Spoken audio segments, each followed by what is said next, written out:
Glasgow's amazing Victorian past. What's that there? Is that a school or something? Church? So what are we up to today on Zambo TV? I thought I would do a review of 2024 and it's mainly going to be from a political perspective. What a beautiful day. Everybody hates this part of the city. We're in Glasgow's amazing Govan Hill. I think it's one of the vibiest best parts in the city. The reason everybody hates Govan Hill is because, well, not everybody, a racist clique don't like Govan Hill because there's a lot of Asians, Pakistanis, and all the rest of it. But me, let's pull the camera in a bit. I love the curries. And if you're a curry holic, a curry head like me, this is the place to come. So anyway, right. So where are we? There's a war raging in Europe. Middle East is on fire. I think what spurred me on to do this video was yesterday. Volodymyr Zelensky, the cokehead of Kiev, shut off all gas transit supplies through Ukraine into Europe. So let's have a little think about that one. We have spent billions upon billions of pounds, and I literally, I've got troubles with my L's and R's. I literally mean we have spent billions of pounds. The reason your fuel's so expensive, the reason the gas is so expensive, the reason food's so expensive is because of the war in Ukraine. It's a grift for our elite. They want to make money, and as ever, we pay for it. So, where was I going with this?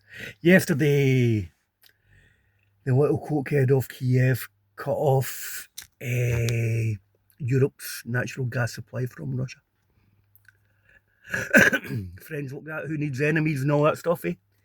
So the guys ripped pound notes out of everybody in this country's pockets. It's the biggest money laundering scam in history. And yesterday he just stuck it right into Europe's backside. And all the European politicians love all that, don't they? They love it. The Americans come up with this great idea that since they started fracking, they had surplus liquefied natural gas, surplus gas. They looked at Europe, looked how well Germany was doing, looked at how well Europe was doing, powered off of cheap Russian energy. Remember, there's a massive area of Russia that is in Europe, so pumping gas through pipelines is a very efficient way of doing it. Getting the same gas, freezing it, sticking it on ships and sending it across the Atlantic or whatever, that's a very expensive way of doing it. So as of yesterday, the Yanks officially became Europe's #1 gas importer. It's horrific, but on some level, that's really, really clever, right? It started a war in Europe to whack our economy. Job done. Germany's car manufacturing output's down by about 60%. They can't compete anymore. That's bad news for Europe because the main economic driver in the EU was Germany's manufacturing output, and that's just been kicked to death. They've now replaced Russia with America for the gas supplies and energy supplies. Part of the reason where bills are going up, the other reason is it's vulture capitalist companies that own the energy companies and not they're not state owned. So everybody's making a fortune and we're paying for it. So what I think is going to happen, Trump's going to get in, he's going to try to cut a deal with Russia because it's costing America a lot of money. And shouldn't show the number plate, should I? It's costing America a lot of money. He doesn't want to do that. his big one is trying to whack Iran. And why they're trying to whack Iran, Zumbo? The exact same reason. They tried, they whacked Europe. Iran supplies China with its oil and gas. So now they've taken out Europe as a manufacturing competitor. That's lovely, isn't it? They're going to go for Iran. And I don't know if anybody's noticed. But think about, here's another one to think about, right? In Ukraine, they backed very right wing, and in some cases even Nazi militia groups. Now I'm of a generation where my father and grandfather, and I'm sure everybody else's, actually fought against Nazis. So we're in a situation where the CIA overthrew the American government and put in a bunch of far right maniacs who Russia have been chewing up for the past few years.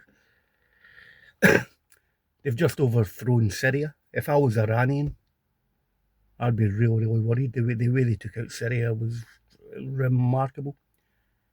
They actually used Al Qaeda and ISIS, guys. Now I can remember a little while ago when we were telling us that Al Qaeda blew up the Twin Towers. Al Qaeda and ISIS were blowing up buses and underground stations in London. Now the British and American government have actually installed ISIS and Al Qaeda guys into run Syria. Get your head round about that. Get your head round about that. The propaganda's just fallen in its arse, hasn't it, my goodness? So, Europe's done. Next one's China. They're going to do that via Iran. The way they took out the Syrian government was remarkable. If I was the Iranians, I would be absolutely crapping myself. We've seen the tactics these genocidal maniacs are capable of. I've seen videos appearing in my social media in Syria, people getting their heads chopped off, guys pulling out knives and physically hacking other men's heads off. And that's a CIA MI6 operation. Hard to get around about that. So, my prediction for this year, Trump's going to get in, the Russians are going to basically tell him, here's the deal, take it or don't take it. There might be a bit of a hoo-ha, but they want out of there. Because Project Europe's done in. They've managed to cripple Europe by blowing up the Nord Stream pipeline, getting Zelensky to close down the gas transit across Ukraine. There are still other Russian pipelines. And apparently a lot of the oil companies are buying Russian oil, sticking it in tankers, taking it around the block a couple of times and shipping it into Europe. So we still are buying Russian oil and gas. We're just paying an awful lot more money for it. So again, look at the British politicians, the European politicians. They all jumped in bed with America to absolutely screw over Europe. It's hard to get your head around about that, isn't it? They're inept clowns. I used to be very, very pro-EU. I'm not pro-EU anymore. British government are even worse. It kind of looks to me as if they're directly controlled from Washington and Tel Aviv, doesn't it? Then you look at Scotland. High energy prices in the world market should mean that Scotland's economy is booming. It's not. We're a nation of mice, a nation of sheep. We've got elderly and infirm in our country are frightened to switch on their heating in their houses. How can that be? How can my energy bills at my workshop be so incredibly high when we're exporting electricity generated from our wind turbines? So anyway, we'll knock it in the head at that, eh? So that's what I reckon. Trump's going to get in. They've already done in Europe. They're now looking to whack China. And the way to whack China is to knock out Iran, because Iran supplies China with all its energy. Not all its energy. China's burns coal, they've got nuclear power stations and lots of renewables and stuff like that. But certainly the majority of the hydrocarbons used in China come from Iran. So there you go. Absolutely. Is that a negative upload? The politics last year were crazy. As I say, we've got neo-Nazi guys running Ukraine. And our families fought Nazis in World War II, and now we've installed Al Qaeda and ISIS in power in Syria. Yet the whole rhetoric for the past 20 years is these Islamic maniacs are going to come over here and establish caliphates and all the rest of it. Sitting in just now, possibly the most Islamic area in Glasgow, and they've not established a caliphate. Do you know what they have done? They've opened curry shops and corner shops. And I really like Govan Hill as well. I said that before, didn't I?